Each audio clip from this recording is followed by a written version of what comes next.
It's fair to say that most of the cars you see on Carfection belong to other people. We don't own them, and quite frankly that makes perfect sense because we wouldn't be able to afford all those cars or have anywhere to park them. However, lately a few of the presenters like Henry and Alex have been showing off cars in their own personal collection, and we thought it might be a good idea to maybe share a car that was close to my own heart. So take a look at this. This is my personal pride and joy. This is my 2015 Mustang GT convertible S550.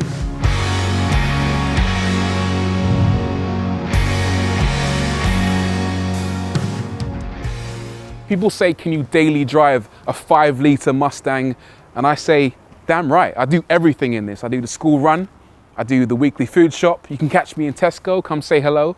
I spent ages agonizing over exactly what car to buy, and I literally drew a Venn diagram of all the essential components that I needed. So that would be price, performance, practicality, a little bit of exoticness. And I know it's a Mustang, it's not exotic, but in the UK it is. And right at the center of all of those elements was the Ford Mustang GT. It was affordable, it was quick, 0 to 60 in under 5 seconds. It had 4 seats, it had Isofix, and I mean, it looks absolutely sensational. So it kind of chose me. I didn't choose this car, it literally jumped out at me. Obviously it's not standard, I've done a few bits to it. We'll start at the front basically. This is a car that's been modified by a guy called Clive Sutton. He runs a workshop down in London, and he does a couple of things. He does a standard performance package called the CS 500, which is basically CS is his initials and 500 is the amount of power it makes approximately. But I wanted some bespoke stuff done to it as well. So I went to him and I said I needed a GT 350 front bumper, and he sorted that out. He had one in stock and he painted it triple yellow for me. And the reason why I wanted the GT 350R front bumper is because of these. These fangs give it the kind of appearance of a snake. You don't get that on normal Mustangs. The front end, it looks all right, but for me, I wanted something a little bit more aggressive, and I think that really sets it off. And speaking of snakes, I actually got rid of the pony. The pony was here, but I swapped it out. I went on eBay, and I actually got myself a little Cobra right there installed on the front grille. I did that myself and then spray painted it. And I think it's a nice touch. Just gives the car that little air of aggression that I quite like. If we move around to the side, there's some more goodness going on. I've lowered it. So we're running on I-back lowering springs. That's dropped it by about 1.5 inches. If you look at a normal Mustang, what happens is you get this enormous ride height. The gap between the tire and the wheel arch is just enormous. So I had to drop it, and it still rides quite well, which I quite like. Then we've got the black 5.0 badges. Normally they're chrome, but when you've got the black and yellow color scheme going on, those definitely have to be black. Then of course, we've got this thing here. This is the rear side scoops. And what this does is it channels air through the scoop over the wheel arch to cool the brakes. No, I'm lying, it actually doesn't do anything at all. It's completely fake. The thing that I really love about this car though is the stance. So I wanted this to be flush with the bodywork. So right now that's completely in line with the body. And if you come around to the back, you can see it gives the car a much wider stance essentially, and gives it that slightly more aggressive air.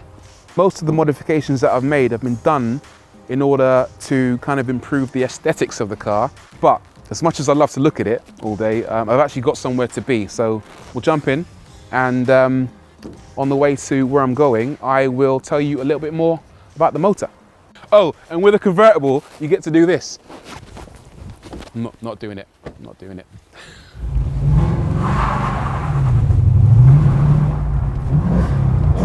I love the sound of that engine. My neighbors hate that engine, by the way, but you got to admit it does sound decent. That's the sound of a 5-litre naturally aspirated V8. It's a Coyote engine, classic Mustang motor.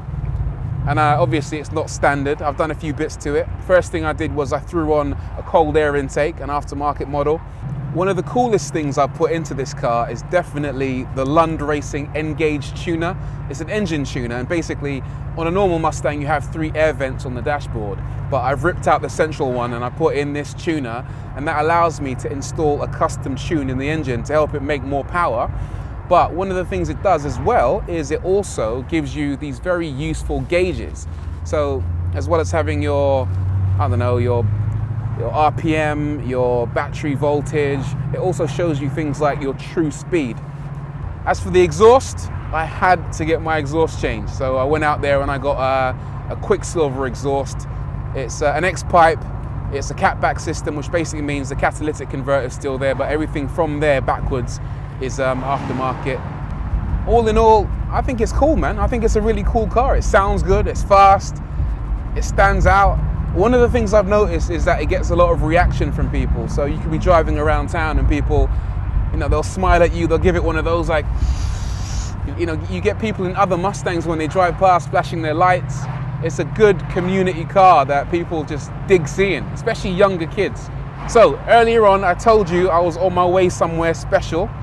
I'm on my way to meet the Essex Mustang Owners Club. And I'm going to find out what those guys are up to, see some of their cars, maybe get some inspiration for my own motor, and yeah, have a nice little chat.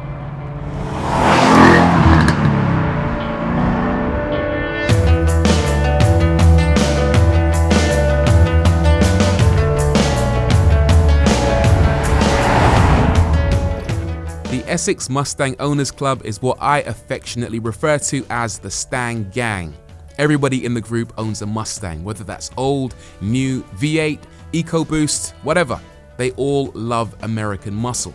And I decided to have a word with a few of the group's most vocal members. So this is yellow, like mine, a man after my own heart. Yes, definitely. How long you had this beast? This is a 2016, April 2016 I got this. And you've done quite a lot to it. Cosmetically, it stands out, so talk me through it. Well, the first thing I did was actually this pony. I know it's a little bit different, and I followed that pony all the way through the car. So it's under the hood and it's inside the car as well. It's under the hood? Yes. Go on, pop it then. Right, let's see if I remember how to do this. There we go. There you go.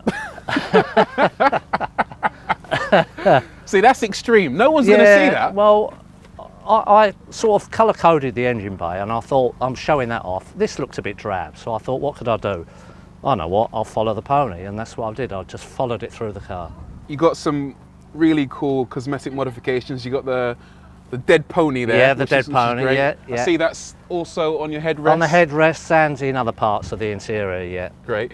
What about performance-wise? What have you done to it? I've had it tuned, so it's now at 447 brake horsepower. Okay. And the next step for me would be a supercharger. Yeah. If I want to go that far. It's got to be done, isn't it? Yeah. You've gone this far. Yeah. Outstanding. And why did you buy a Mustang in the first place? What was the appeal? To be fair, I had a Focus RS, the Mark II, which I absolutely loved, and that was green, the bright green. There's a thing about bright colours with me, I think. And I was going to keep that, but when I saw this coming out, I worked for Ford, so I knew that they were coming out, fell in love with it, and that was the reason I got it. What a car. Outstanding. Yeah, I'm well pleased with it, Yeah, really pleased with it. So you should be. Cool. All right, I'll leave you to it. Yeah, thanks a lot. Nice one. Pleasure. So you haven't turned up in an S550, you got an older one. Yes. S197. Yeah. And you've done a lot of work to it. This is the most menacing car here by far. Why the red lights? Well, it's like represents a demon-like car, I think. So what's kind of under the bonnet represents that, I think. Nice, nice. And I can see you've done quite a bit of work. I see the supercharger straight away. Yeah. Power output? 757 horsepower and 595 torque, pounds-foot. Kind of at the maximum of stock motor can handle at the moment, but it's being rebuilt in January, so I'll be upping it quite a bit more. What are you going to aim for? With that supercharger, about 1,050, but we're going to swap it for a turbo kit to try and get 12 or 1,300. So, yeah. And what do you do with that? Are you going to take it drag racing or? Yeah, with a number plate like drag car. Makes sense. Centre pod. Makes sense. Yeah, so it sort of runs on drag tyres at the rear and yeah, it goes to centre pod. So I want it to be a 9-second car as a manual. So That's outstanding. Yeah. So. And what was it about Mustangs that kind of gave you this bug? Is there something about this car that you love, or? Well, when I bought it, you couldn't get a Mustang in the UK. You had to be imported, so it was just something that was always different. I don't know. I've just kind of always been a fan of them, to be honest. I knew that when I bought it, I wanted to make it fast. It was never going to be sort of left standard performance-wise. So. Yeah. And aesthetically, I just like black. Everything black and fast. And fully murdered out. Yeah, pretty much. Yeah. Nice. And in terms of aesthetics, you've got the red lights, obviously. Yeah. Is there anything else that's going on there, or anything you've got planned? No, I mean it's going to be wrapped next month, satin black, because I've got a problem with stone chips. Just more murdered out stuff. Pretty much it, really. Just everything black. Yeah. Well, if I see you at the traffic lights, I am not going to race you. No, well you can in the wet. In the wet, this is true. Outstanding car, mate. Super menacing, yeah. Cheers. Nice Thanks to chat. very much. Thank you. Cheers. Meeting the Essex Mustang Owners Club has reminded me of just why I bought a Mustang in the first place. Not only do I think it's a cool piece of kit that matches my personality, it's also a car that most people around me seem to enjoy to some extent. And I look forward to many more miles of ownership, many more mods, and a shed load of new adventures.